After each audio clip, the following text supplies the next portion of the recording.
Howdy all you whiskey lovers. Today we're going to talk about single malt whiskey. But not the single malt whiskey you're thinking about, American single malt whiskey. It's harder than it sounds to say that over and over and over again, but we're going to try it. American single malt whiskey. We're going to talk about why it's different, how it's the same, and what you can expect when trying some, because there's a lot out there and, well, I think it's fascinating. Let's get into it. So, how is it the same?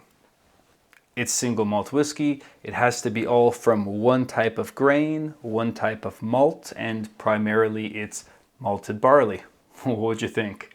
So, 100% malted barley out of one distillery, and for it to be American single malt whiskey, it has to be distilled and aged within the US of A. Shocking. Similar to a Scottish single malt. Same thing. It has to be aged in oak barrels, and these oak barrels cannot be bigger than 700 liters. I don't know how they came up with that rule, but probably some conversion to liters to gallons. Fine. And it cannot be distilled, or cannot come off the still at more than 160 proof or 80% alcohol. This is another difference that we see in American single malts versus Scottish single malts, and that difference really comes down to how clean can you distill it. In Scotland, you can go up to, I think it's 94.5 plus minus percentages. That's going off the top of my head. So in the US, you're actually not able to distill it as clean as you would a Scottish single malt. In the US, it cannot be distilled at anything more than 160 proof. 160 proof is 80 ABV. Remember, we just cut it in half. And this is a difference between US rules or American rules for American single malt and Scottish rules for Scottish single malt. The difference is, in the US, we can only distill it as clean or as high as 80%, but in Scotland, you're able to go as high as 94.8% ABV. And that might not sound like a big difference, but it kind of is. This means that you're able to get a lot cleaner and a lot purer of a spirit when you're creating a Scottish single malt. And in the American single malts, that 14.8%, I think you're going to taste it because there's a lot more character, a lot more rigidness to it. You gotta try it. We'll talk about it in a bit too, but it's different. And another rule which I think is quite fascinating is there is no limitation on age statements. So as a lot of American whiskeys are concerned, we don't care how long you're aging it. It could be for 1 year, it could be for a handful of months if that's the flavor you want to put out there, and that's okay. Of course, in Europe, and I think almost all parts of the world, to be called whiskey, just a general term, so a whiskey single malt, if you want to use that name or that header, you have to be at least 3 years old. And those 3 years is a rule that we don't have in the US. You can be any age. You can be a baby whiskey. You're still whiskey and you're still American single malt. Final rule is a rule that we have in both scenarios, and that rule is that you cannot go into the bottle at less than 80 proof. That's 40% alcohol. Now, what are Americans doing with single malt which is so different than the Scottish?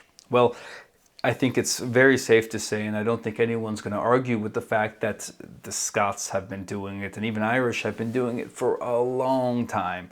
So they have gone past the experimentation. They really know their product. They really know what they're creating, and it tastes good. Now in the US, we're still figuring this out, and we're experimenting and doing a lot of things which I think are quite fascinating. Let me give you some examples. I have a bottle here from Whiskey Del Bock, and this is a American single malt. It's distilled and made out of Arizona. And for me, this is a amazing whiskey. Comes in, this is just their base bottle, nothing special about it. But what's really cool, nothing special about the bottle itself, but what's in it is amazing. Now what they do different is their single malt, instead of using peat or just gas propane heat or anything kind of basic and easy like that to stop the malting process, they took a let's say, a fire source or a fuel which is readily available to them. And in Arizona and many parts of the Southwest, mesquite wood is very common.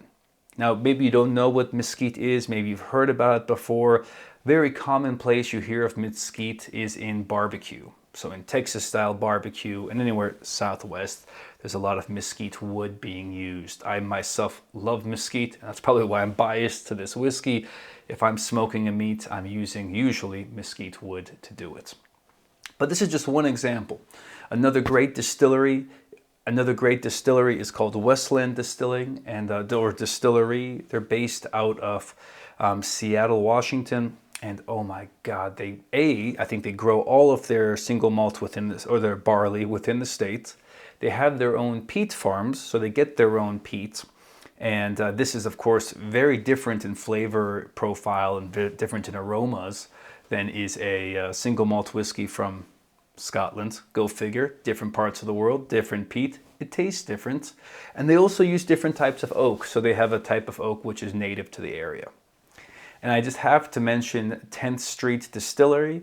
10th Street is a distillery which is kind of popped up recently. Well, recently, it's been about 4 or 5 years now since they've been on my radar. But they're actually from my home state of California and from my same county, Santa Clara County. They're actually in San Jose, California, in downtown San Jose. So if you're in the area, I would heavily recommend checking them out. They're doing a lot of very cool stuff and big advocates of the whiskey or single malt whiskey community. And they're not alone. There actually is a site called the American Single Malt Whiskey Commission, the ASMWC. And they've been around since 2016, and they have a very simple mission statement to get the word out about American single malt whiskeys. Easy enough, but hard to do because we're so used to bourbons and ryes. American single malt is kind of new to us. But they're not alone. They actually have quite a list of members, of founding members, as you can see here, some big names in the whiskey community. And of course, even some in the bourbon communities as well. But you see here quite a lot of these distilleries, which are all backing them and behind their mission and their motto. And of course, if you're ever interested, at the very top, here are the same rules that I mentioned earlier, right at the top of their site. So it's also, well, let's say this, it's important to mention, they are starting this. So these are not official rules, like how bourbon has official rules and whiskey has official rules.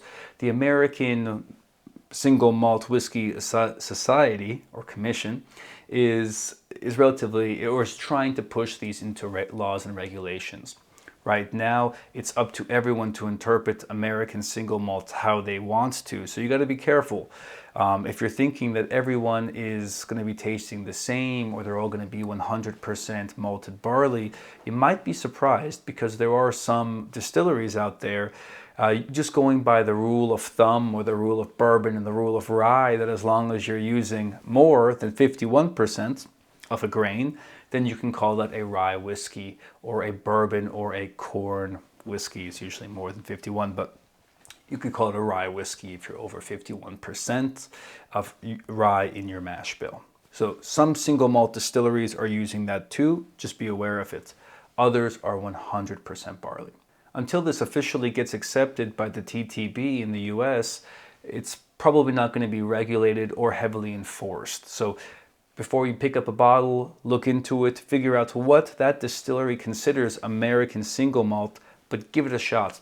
People are getting really creative, like Whiskey Del Bach here, and coming up with completely different ways to show the American spirit and the American whiskey flavors, American single malt whiskey flavors in their bottles and their creations. And they're really taking a local aspect or a local kind of touch and feel into it, and not just creating the same product over and over again, but you really get to taste something different. And I would go as far as to say more variety between your American single malts than in some cases your bourbons. Not true for everybody, but I've been shocked at what I've tasted American single malt to American single malt. I hope you like it too. Pick up a bottle, give it a shot. Just because it says American Single Malt in the name, don't just throw it away and say, hey, this can't be good. You might not like it at first, but it's different and it's worth trying. For me, for American Single Malt Whiskey fans and distillers out there, give it a shot. Hey, until then, cheers to you all. Love to hear your feedback, by the way. So if you tried, if you have a bottle, if you love a bottle, please let us know in the comments. But cheers to you and your next bottle or glass of American Single Malt Whiskey. Bye now.